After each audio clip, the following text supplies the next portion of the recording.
John Lim, and welcome to our Alumni Honoring Week interviews, where we sit down and chat with one of our 700 Net Canada alumni, share a few laughs, and hear their story. Today, I have with me Dan and Danielle Zimmer.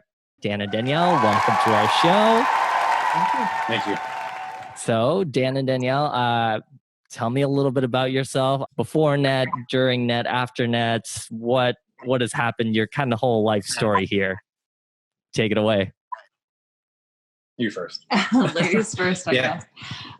So, as John said, my name is Danielle, and formerly a Miro. And for any other Net alumni, Nicole Miro is my sister, who's been on Net and who was on staff for a while. So I grew up in Saskatoon, Saskatchewan, in a family of 7 kids, and grew up practicing Catholic. Went to a small Francophone school. And then immediately after high school, I did my year on Net. So that would have been dating myself here a little bit. I guess that was 2008, right? 8 and 9. 8 and 9. Oh, 809. So I did, I did a year of Net on the French team. And I think it was actually the first French team. Second. Or was it the second? Okay, the first. Oh, he did Net too. So we're going to tell the story. Yeah, bounce back and forth, you know. Exactly. He's my memory because I'm pregnant. So, so I did Net on the second Francophone team. And that was, I guess, the first full year, because the previous year had been a pilot project. So it was definitely a challenging year in terms of logistics and developing the program. And just kind of a lot of going with the flow.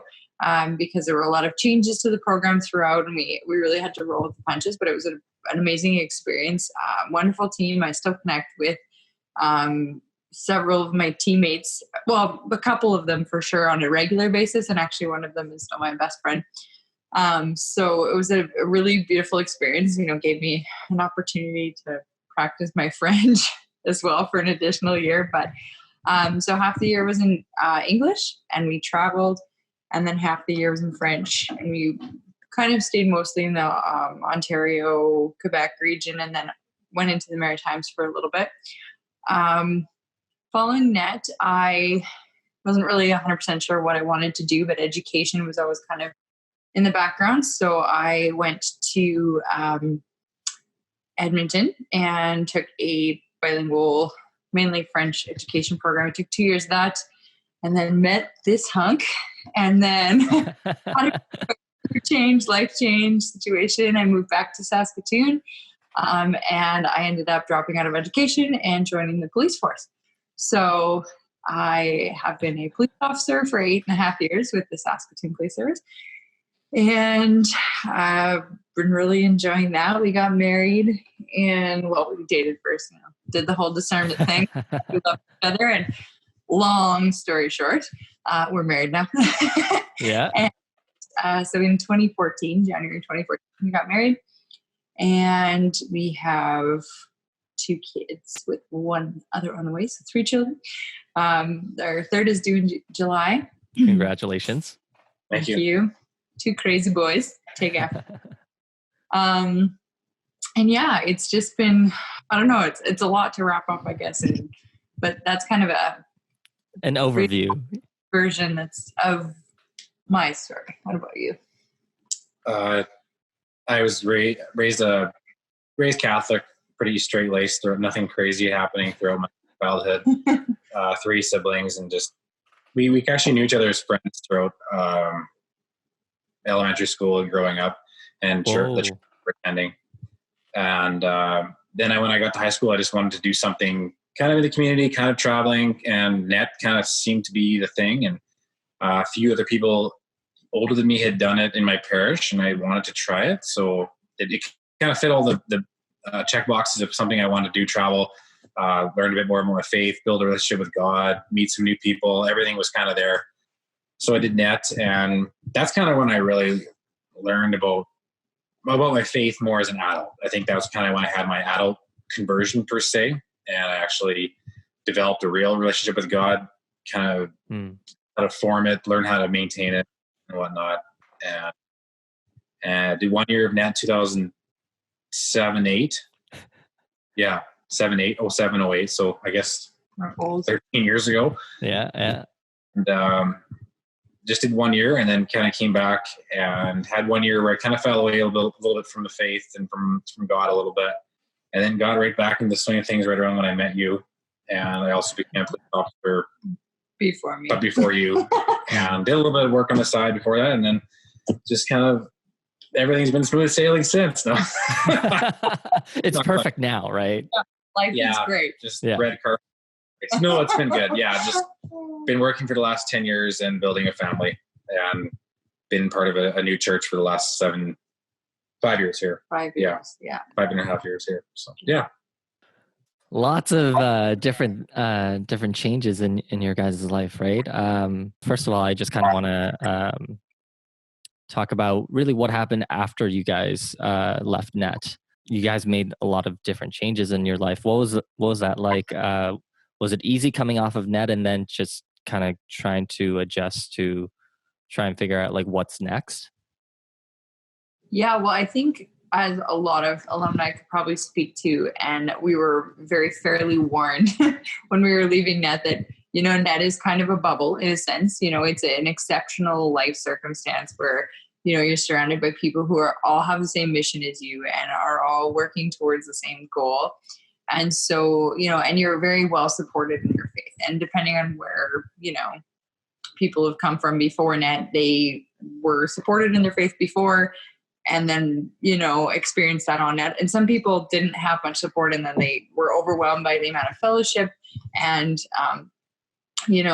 people that were striving for the same thing. So I think, they gave us fair warning that it's going to be different. It's the real world, and it's not the same. But we were fortunate enough to have grown up in a really strong faith community, and we had we still do. Like Saskatoon is there's an abundance of Catholics here. Yeah, there definitely is. Coming back to a very strong and supportive community. There's actually quite a few Net alumni who are like going back, 20, 25 years, Net USA, like in the beginning stages too. So we come from a long line of Netters. Yeah. We knew we were coming back to a bit of a cushion in terms of faith. But for myself, it was definitely an adjustment, just, going from having there's almost like a mentality among your team where everything is understood that this is the way things go. If you have CRs, if you have problems, or, your conflict resolution and stuff. And there's an expectation of, accountability, keeping and calling each other to task and stuff like that. And I think that's something that, having zeal and like wanting what's best for everyone. Sometimes you step out of the team a little overeager, either with your family or whatever else. And you're like, I just want to call you to holiness. And your family, don't tell me what to do. Right. So, what was that adjustment into like family dynamic and stuff like that? And then in terms of maybe a little further on, you get settled and you figure out, okay, this is what I want to take from Net. For me personally, what I really took away as a practice was just, and Dan and I were talking about this earlier, and just, I guess, the importance of daily prayer, and that as a habit, that as a discipline. And you realize when you step away from Net, and I often said this later on, I said, how on earth did I get along with these like people and not kill them? And in the best way possible. In the best way possible. However that sounds best. But how is it that I was able to foster such really wonderful relationships with people that I essentially, some of them had nothing in common with other than my faith. And it was just that decision to love, I guess, your Net family, and that decision to, work on those relationships and to choose love and to choose charity and to decide that you value that relationship over your differences and that sort of thing. So I guess I realized, looking back, I thought, wow, I was really sustained by God's grace. And it was because of God's grace that I was able to have such great relationships on that team. Because otherwise, had I been overcome, I'm not saying things were perfect or I was perfect or anything like that, but I know that on my own strength and my own, accord, I would not have been the person I was with my teammates. And so I realized that the prayer that we, like team prayer and personal prayer and calling upon God's grace on the daily was essential to having those type of relationships. And so that was something that I wanted to be able to maintain afterwards. And I think above all, that was probably the biggest takeaway from NET as a whole was the importance of daily prayer. And also the conflict resolution was really, really instrumental. I think even in our marriage relationship, we still use that a lot. One big thing being that you always want to kind of assume the best of the other person and realize that the whole point of conflict resolution is to build that relationship, and that you are, at the end of the day, those are your teammates. You're always going to be on the same team. And even for ourselves as a couple, we often say, like, if we're fighting, we're the team, like that's not team type thing. Right. And so to really value resolving that conflict in the interest of keeping our team on the same page.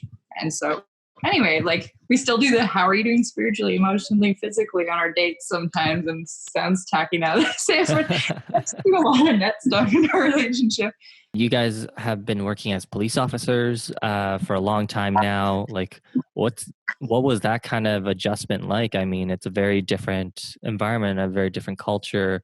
Do you feel like you're able to live out your Catholic faith at your workplace, with your coworkers, the situations that you have to deal with? What's that kind of like? Oh, that's a long story, but I mean, to kind of touch on a few points or summarize a few things. Yeah, you said it right. When it's definitely a more secular group, and not everyone there is practicing Catholics, right? It's not necessarily a place where they congregate. There are actually 4 people there other than us that are in our church community in Saskatoon as well. So that is kind of neat. Worked with one of them as a partner for 4 or 5 years. So we were partners in the car, and we had lots of good chats about our faith on quiet night shifts or whatever in the patrol car. But going back to your question, it is very different, and there are times where we fall or we're not perfect, but constantly we do keep each other accountable. And as I did with my partner back in the day, trying to be a light, trying to be someone different, and especially trying to lead by a different example that you can provide. And just to things like not gossiping, things like wearing, not talking about dirty jokes. It is hard, but and everyone has their struggles, but it is something that we try to do as best as we can with God's help, obviously. It isn't really an evangelization ground where people are soaking up or wanting to look. You can tell people are searching or looking for something sometimes, but it definitely is a tricky ground for evangelization. It's not like walking into a retreat where everyone's there for a retreat. So it is different in a sense, but I think a lot of it comes down to making sure that we're being authentic witnesses, and also realizing, like you're talking about, coming out of that NET situation, that's life. And I think God really has called us to just live out the Christian life within our workplace and within our marriage. Obviously, we're, like that itself can be a witness to other people to, a Catholic marriage. And so it's definitely, you definitely feel like a lot of spiritual attack, and that's the hardest place to be, is work. But just because it's hard, it just means you need a lot more grace. But there's opportunity, and lots of people ask questions, and they know who the Catholic guys and girls are at work, and they're the weird one.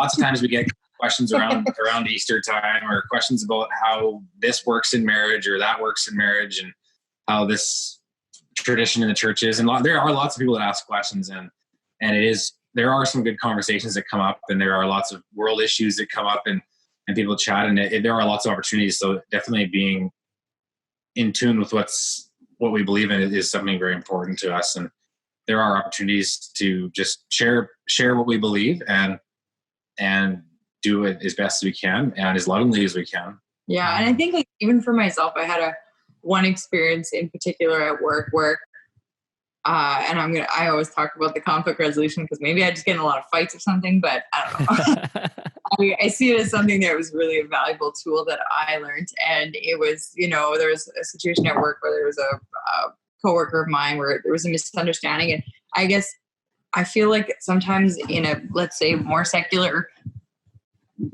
environment, there's less of an expectation of repairing relationships and forgiveness and things like that.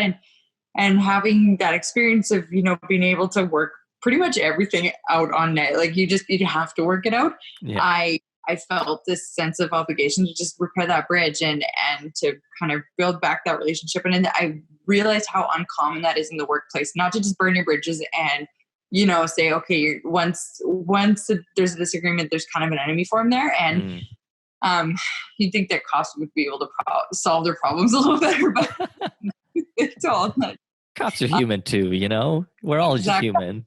Exactly. So I guess it was a beautiful opportunity to actually repair that relationship. And my coworker was shocked that that we were able to move past that. And now we have, a great working relationship and stuff like that. And it's nice to bring those practices into the workplace. Yeah. It really sounds like you guys went from explicit evangelization environment of that's just kind of what net is. Now you guys are in a culture of kind of living out and witnessing as your evangelization more than anything.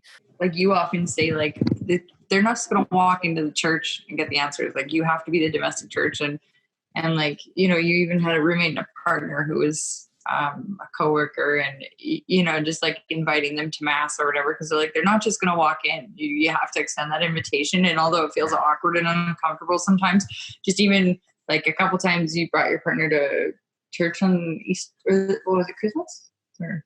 Which one? Bill. Yeah. Okay. Yeah. So like extending that invitation, and even if it might feel a little out of your comfort zone, to realize that that's if you don't give them that invitation, where else are they going to get it? So yeah. And what's the worst that they can do? Say no, right? It's just like, and I'm sure that they're touched that you'd even invite them, right? Maybe. Or scared. I guess like in some manner they might feel weird, but at the same time, like just the fact that someone would invite them, I'm sure that some of them are touched by that. Mm-hmm. We hope so.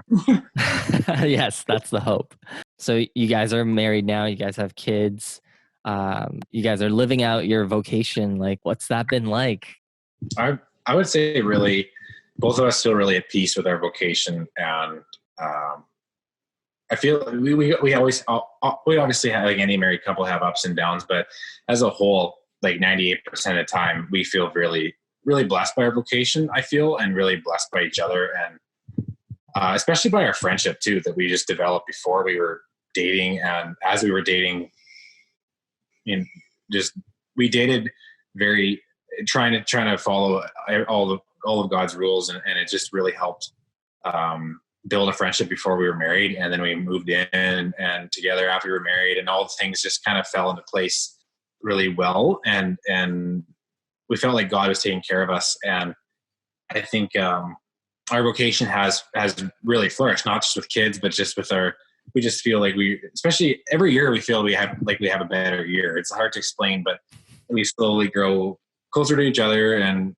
we challenge each other to be stronger with our relationship with God. And we both kind of can tell when one person's having a bad day, we help pick them up, and then vice versa the next week or the next day. And I think a big thing too is to realize, like, I feel like our faith is the glue, really, in the relationship. And I mean, and I can only speak to the marriage vocation, but we even said, actually tonight we were just talking, we're like, I don't know how you're married without God. Like it's challenging. And like, although you said, it sounds like it's smooth sailing, marriage is hard, just like any vocation is hard. Like life is just hard, right? Mm-hmm.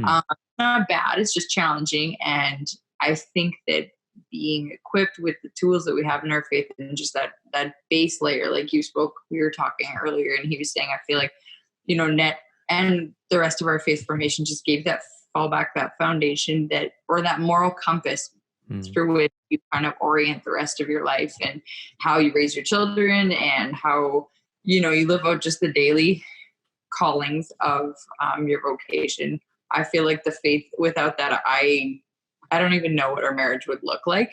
I know personally we've gone through ups and downs in our faith, and at times you can just tell when the other person is struggling, like you said, or just, not investing in their personal relationship with God as much. It really does affect your marriage, and it affects like not loving God first is not loving your family. Really, you can tell it takes away from the family when the other person just like fixes their gaze somewhere else. And it's very obvious when you're in the family unit, because you kind of all have to be for each other. And that is primarily through Christ. Right. And so, it's been beautiful to see how Christ has transformed our marriage in certain aspects and stuff like that. And how, although it's tempting sometimes because, marriage is difficult and the inner workings of marriage can be difficult. It's tempting to see, the world's view of marriage as being the easier road. But then we've noticed a lot of times, when we have taken that step to just trust that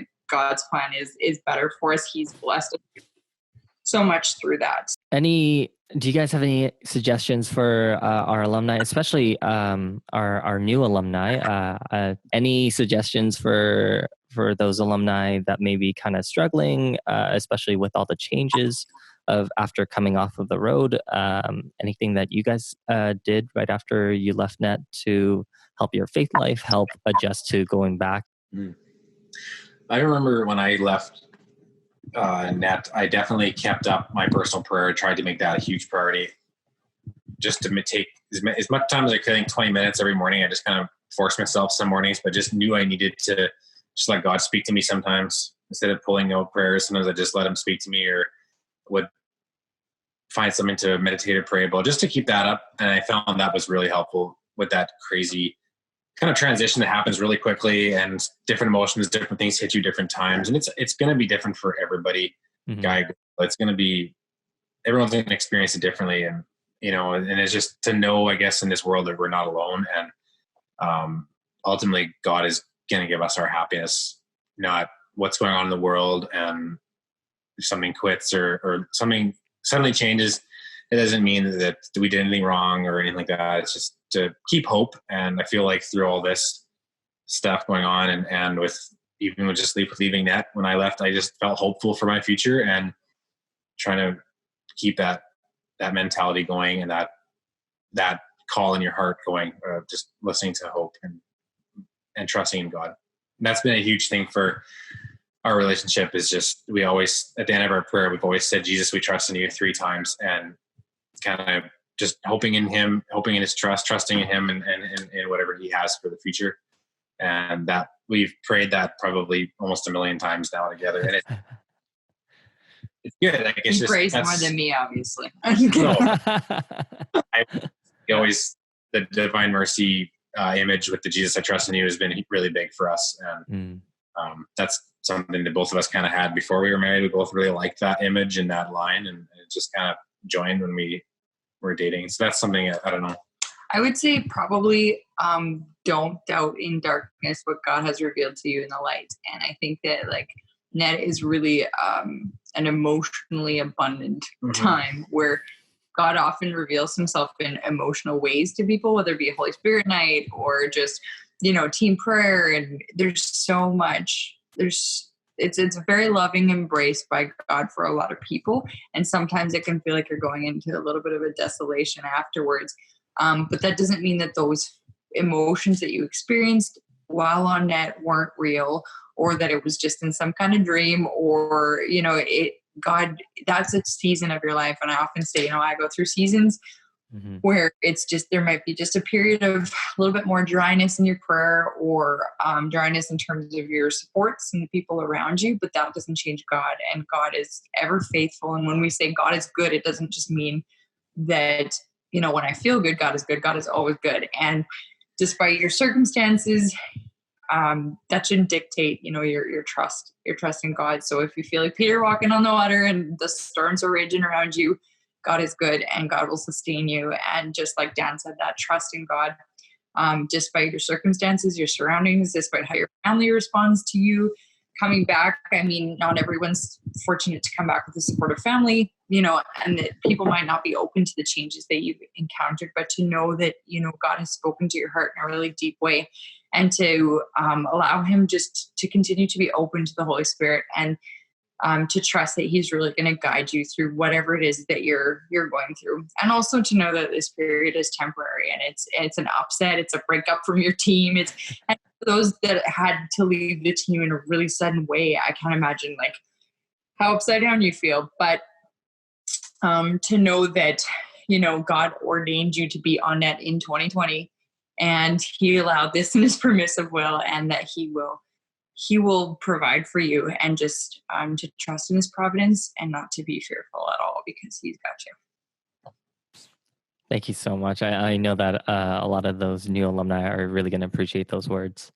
I also know that my coworkers will probably kill me if I don't ask kind of your guys' story of how you guys met, how you guys got together. Like, I know that they're going to kill me if I don't ask that. Okay, well, sorry, they're going to kill you. I'm just kidding.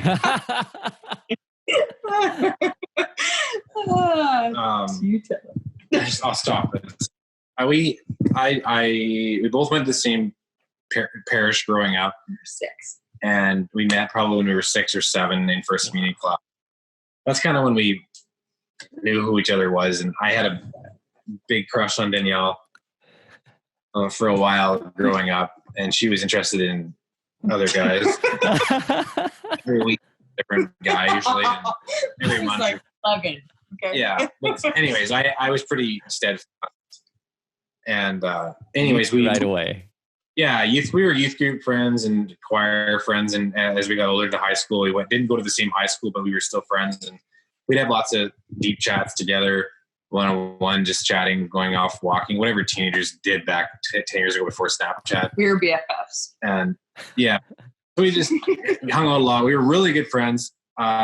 She knew I liked her. We never talked about it, and she always liked other guys, and that was just kind of a mutual thing. We just knew, like, Danielle doesn't like Dan. Dan likes her. She knows.